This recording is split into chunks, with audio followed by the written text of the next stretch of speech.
नमस्ते, Memon fast news में आप सभी का फिर से एक बार स्वागत है। आचोळे पोलीस ठाण्यावर गंभीर आरोप, तक्रार नोंदवण्यास नकार, उलट कारवाईचा आरोप। आचोळे पोलीस ठाण्याबाबत तक्रारदारांनी गंभीर आरोप केला आहे। तक्रारदारांच्या म्हणण्यानुसार वारंवार पोलीस ठाण्यात जाऊनही त्यांची तक्रार नोंदवून घेतली जात नाही असा आरोप करण्यात आलाय। उलट तक्रार दाखल करण्याचा प्रयत्न केला असता तक्रारदारांवरच कारवाई करण्यात येत असल्याचा आरोप केला जात आहे। ही संपूर्ण बाब सोसायटीतील पार्किंगच्या वादातून उफळून आली असून संबंधित आरोपी हा मीडिया पर्सन असल्यामुळे पोलिसांकडून त्यांच्याशी सहानुभूतीपूर्वक वागणूक दिली जात असल्याचा आरोप तक्रारदारांनी केला आहे।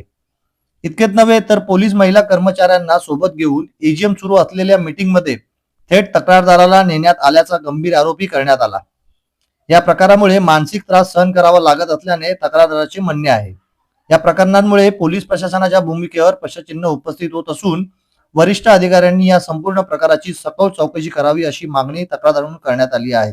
पाहूयात काय सांगाल, नेमकं काय कारण आहे ते मागे बसण्याचं तुमच्यासमोर? सर, असं चाललंय की पोलीस आपला कार्यक्षेत्रात असलेली गोष्ट ते करत नाही आणि आपल्या कार्यक्षेत्राच्या बाहेर जाऊन त्यांना त्रास द्यायचा असेल ते पर्सनल वदंता घेऊन ते लोक त्यांच्यावर false FIR, false NC, false chapter case, त्यांना जे अधिकार दिलेले आहे ते अधिकारांचा दुरुपयोग करतात। नेमकं काय मागण्यात आपल्या आणि काय प्रकरण आहे ते?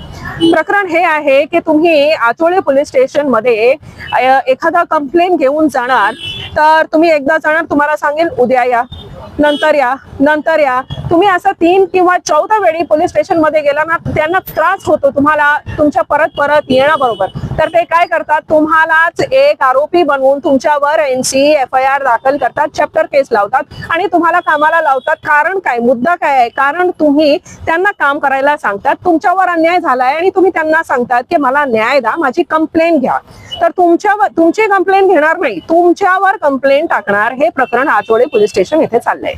नेमक्या काय मागण्या आहेत तुमच्या प्रशासनाकडून? प्रशासनाकडून माझी एवढी मागणी आहे, ह्या आचोळे पोलीस स्टेशन ते एखादा मासूम नागरिकांना तुमच्यावर एक NC आहे करून AGM मधून घेऊन जातात आणि 5-6 तासात without notice, without magistrate order असा AGM मधून त्यांना दोन लेडी पोलीस कॉन्स्टेबलला घेऊन एका बायकाला त्रास देतात आणि त्यांच्यावर चॅप्टर केस लावतात।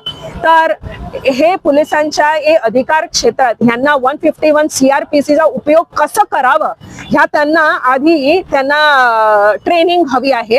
तर आचोळे पोलीस स्टेशन ह्यांना ट्रेनिंग द्या, हे अधिकाराच्या कार्यक्षेत्रात राहून कसं उपयोग करायचा। आणि जे आरोपी आहे, ज्यांनी गुन्हा केला आहे आणि आम्ही पूर्ण सबूत, ते एव्हिडन्सेस घेऊन यांच्याकडे येतो, तर हे आमच्याकडून ते काय घेता नाही। आमची अशी अपेक्षा आहे क्रोनॉलॉजिकल ऑर्डर मध्येच कंप्लेंटच्या घ्यावा। आमची कंप्लेंट घेत नाही तर दुसऱ्यांची कंप्लेंट, आम्ही 1 महिना वेट करतो, आमची कंप्लेंट ऍड्रेस झालेली नाही, दुसऱ्याची कंप्लेंट 4 तासात काय ऍड्रेस होते, असं कशाला होतो? वरिष्ठ अधिकाऱ्यांची भेट घेतली, काही पत्रव्यवहार केला त्या विषयावर? वरिष्ठ अधिकारी CP साहेबांशी भेटण्याची आम्ही केली, पण त्यांचे ते असिस्टंट CP आहे, ह्यांनी आम्हाला त्यांना भेटू दिलं नाही। CP आमच्या सोबत कधी फोनवर बोलण्यासाठी तयार नाहीत। आम्ही DGP साहेब दाते साहेबांबरोबर बोललो, दाते साहेबांनी आम्हाला अपॉइंटमेंट दिली आहे, आम्ही त्यांच्याशी जाऊन बोलणार। पण DCP मॅडम, CP सर ह्यांच्याकडून आम्हाला आता कोणीही अपेक्षा उरलेली नाही आणि जे आमच्यावर दाखल करतो परत FIR ते माणूस सांगतो माझे फ्रेंड्स आहे CP साहेब।